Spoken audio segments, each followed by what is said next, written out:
Hey guys, thanks for tuning in to another video on ForgottenWeapons.com. I'm Ian McCollum and I'm here today at the Rock Island Auction Company.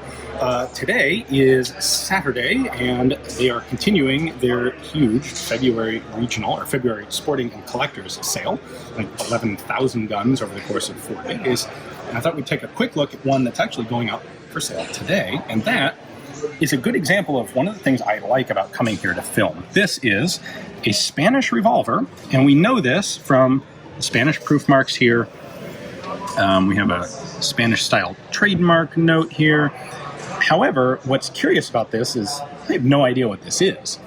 So I can speculate on a few things. It is marked caliber 8mm, which it's hard to say exactly what 8mm. My guess would be 8 Lebel. However, this isn't a World War I period gun.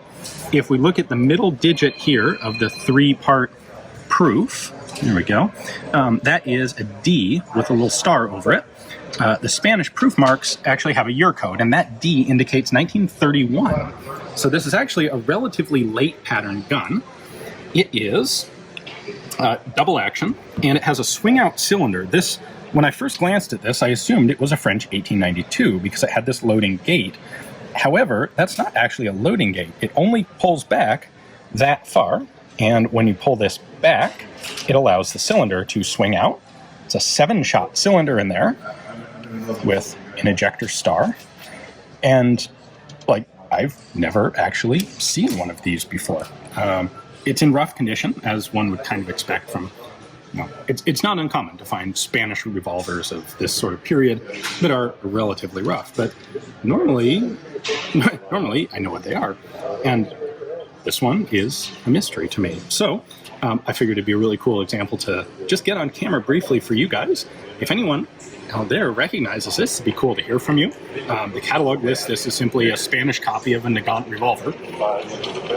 If it were a World War I period thing, I would probably be forced to try and buy the lot myself. Fortunately, perhaps for my own wallet, it is not a World War I era gun, and so I'm going to leave it to whoever ends up bidding on it, but I thought it'd be cool to get it on camera and document it at least briefly before it goes up for sale. So if it's something you want, well, it is, you've got time depending on when you watch this video. And of course they have a bunch of stuff going up today as well as tomorrow. So hopefully you guys enjoyed the little quick update here from Rock Island. Thanks for watching.